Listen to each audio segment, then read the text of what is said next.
Y sobre ese pliego, pues yo diría que nosotros tenemos muchos aspectos que son muy importantes en ese pliego, ¿sí?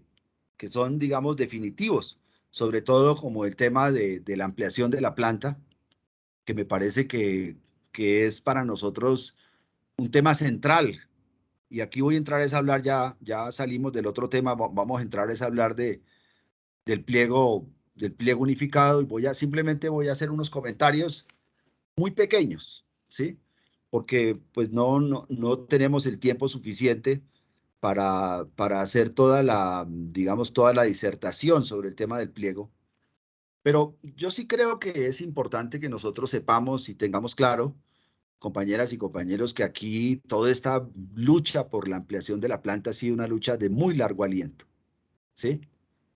Y que nosotros, eh, cuando demostramos que ya son muchos años los que tenemos en esta tarea de la ampliación de la planta, entonces, pues creo que nosotros tenemos que tener, digamos, como esa,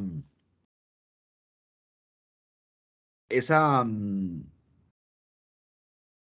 claridad que si aquí se hicieran las cosas como las hemos propuesto y como se ha afirmado, yo creo que no tendríamos estos problemas que teníamos hoy.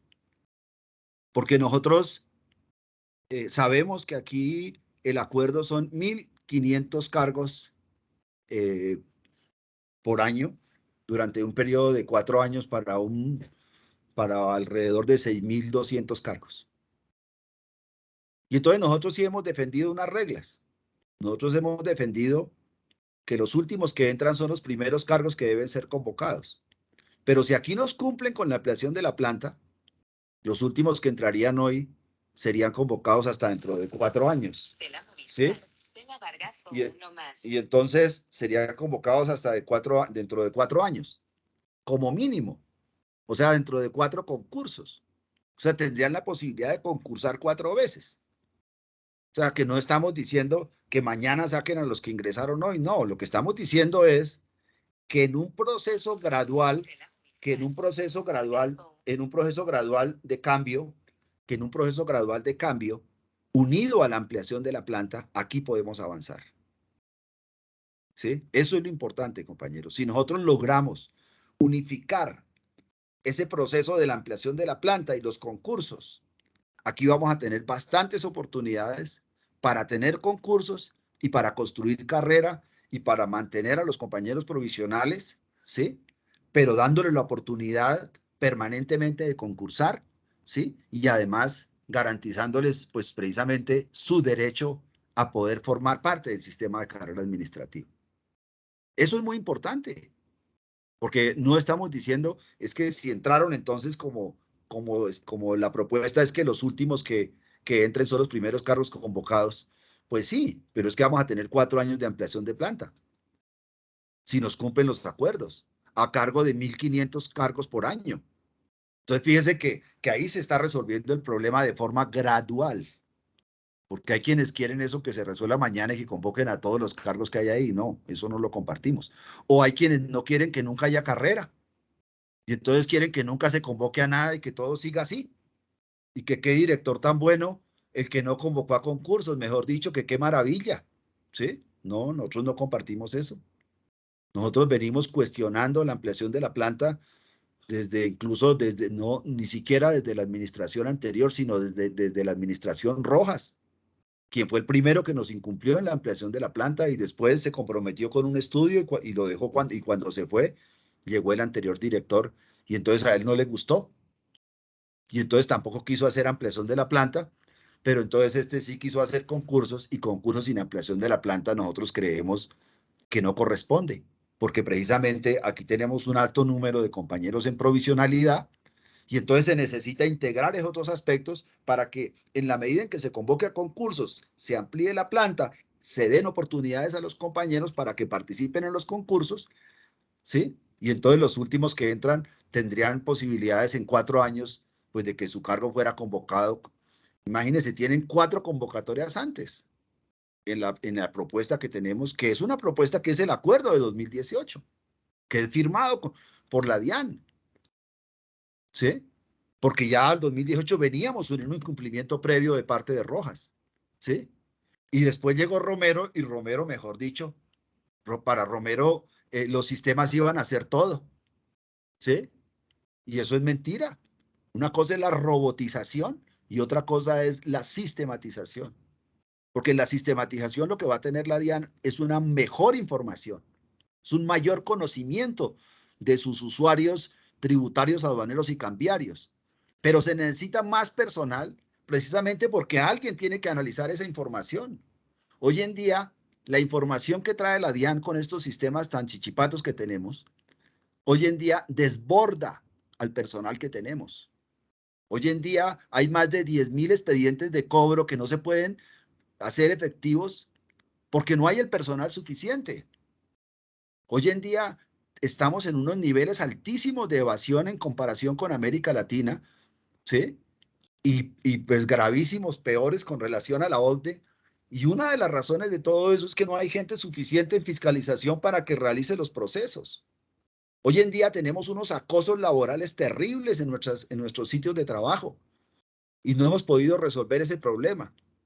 Entonces, la ampliación de la planta no es un capricho de ninguna organización sindical, es un acuerdo firmado con la DIAN en medio de un proceso racional de entender lo que está pasando en la entidad y está unido y precisamente tuvo su, tuvo su peso, su fortalecimiento en el momento en que Colombia quiso entrar a la OCDE. Pero curiosamente, el primero que estuvo cuando Colombia estaba impulsando el ingreso a la OCDE se comprometió, pero el segundo que llegó ya en ese camino no le importó, no le importó. Entonces uno dice, ese es el carácter de estos gobernantes, que está en un proceso de ingreso a la OCDE y no le importa que esta entidad tiene que fortalecerse en personal y no lo hizo. Dijo, no, yo mejor por ahora lleno las vacantes. ¿Sí? Eso fue lo que dijo así con esa forma, digamos, pausada que tenía. ¿Sí? Y después llegó Romero y Romero sí la sacó del estadio porque no, que es que los sistemas iban a trabajar solos. ¿Sí?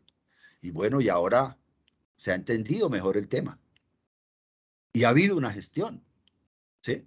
Pero la gestión no es la que necesitamos, porque nosotros aquí estamos pidiendo es una ampliación de la planta de carrera administrativa durante un periodo de 4 años a cargo de 1.500 cargos por año. Y lo que nos están dando son 1.000 empleos de orden temporal que van a estar supuestamente por 2 años. Eso no es. Por eso aspiramos que en esta negociación colectiva podamos salir con un acuerdo con la administración en el cual se comprometa la administración a que esa planta temporal es la primera piedra de la ampliación de la planta en los 6.000 y pico de cargos que están estudiados ya y que solicite al gobierno nacional la conversión de esa planta temporal en una planta definitiva. Eso es lo que aspiramos, ¿sí? Eso es lo que aspiramos, pero necesitamos ver la planta temporal que nos anunciaron, ¿sí? Porque si no nos pasa lo del vestido del emperador, ¿sí? Entonces nosotros necesitamos ver esa planta. Esa planta está, el director nos manifestó que cumpliría con esa planta temporal y él pues no contó la historia de presidencia de la República, pues porque él hace parte del gobierno y como tal pues salió a exponernos que había un compromiso del gobierno y que este gobierno después de las elecciones iba a hacer efectiva la planta temporal. Eso fue lo que nos comentó y nosotros pues aceptamos ese comentario, esa explicación. Pero nosotros sabemos que en realidad fue mucho más allá y que fue el gobierno nacional el que se opuso y el que dijo, el secretario de Presidencia de la República, el departamento, creo que eso es un departamento administrativo de la Presidencia de la República que se encarga de estos temas, ellos se opusieron que por el escándalo político, porque claro, en el caso de la Procuraduría, pues fueron 2.000 cargos sin ton ni son, ¿sí? Fueron, digamos así, sin ninguna negociación, no había nada, ni siquiera había la necesidad, simplemente fueron 2.000 cargos que hubo, claro, una indignación nacional, ¿sí? Pero es que en el caso de la DIAN no es así, como en el caso de otras entidades públicas. Nosotros hacemos parte de unos procesos de negociación y esto está acordado en la DIAN desde 2016. Hubo una reforma tributaria, la 1819, que dio los recursos para todo esto, que dio los recursos incluso para convertir esos incentivos que hoy son primas, que ni siquiera son factor salarial, convertir todo eso en salario. Y nos hicieron conejo, compañeros, nos dejaron la primita nomás, ni siquiera la dejaron como factor salarial, a pesar de tener una ley. Entonces es muy difícil la situación. Después fuimos, lo llevamos a la mesa nacional y allá se comprometieron. Y se comprometieron incluso convertir esa prima en factor salarial. Y ni eso porque no la hemos visto. Por eso tenemos una queja en el Comité Especial de Quejas para la OIT aquí en Colombia. Y por eso estamos buscando llevar el caso también a la OCDE. Porque nosotros necesitamos que nos respondan, porque es que responderle a los trabajadores de la DIAN es responderle al país. Es responder por el mayor recaudo, es responder por unas obligaciones fiscales, ¿sí? Que están ahí, vigentes. Y a eso se unen pues otros aspectos que también los hemos visto en estos miércoles de la salud o miércoles sindicales, que ustedes los conocen muy bien, compañeros. Y es que necesitamos un sistema tributario progresivo. Porque no sacamos nada con tener la planta ideal, con tener todos los sistemas ideales y con tener, si no tenemos un sistema tributario progresivo. El sistema actual tributario no es progresivo, no es progresivo. Aquí, el 1% más rico del país y el 0,01 por ciento más rico, o sea, el 1 por 1000 más rico, no pagan lo justo. Pagamos más los sectores medios que estos sectores. Entonces necesitamos un sistema tributario progresivo. Y ese es otro tema que nosotros lo hemos venido trabajando. Hemos invitado a muchos intelectuales para que nos hablen de este tema aquí los miércoles y lo tenemos que tener en cuenta porque qué tal mañana tuviéramos la ampliación de la planta, todos los sistemas funcionando y con este sistema tributario como está, pues muy grave, compañeros, muy grave la situación. Entonces necesitamos una cosa progresiva que controle realmente a quienes tienen las grandes riquezas en este país, uno de los países más desiguales del mundo, el segundo país más desigual de América Latina, después de Haití, siendo América Latina la región más desigual del mundo. ¿Sí? Entonces, ese era el comentario que quería hacer.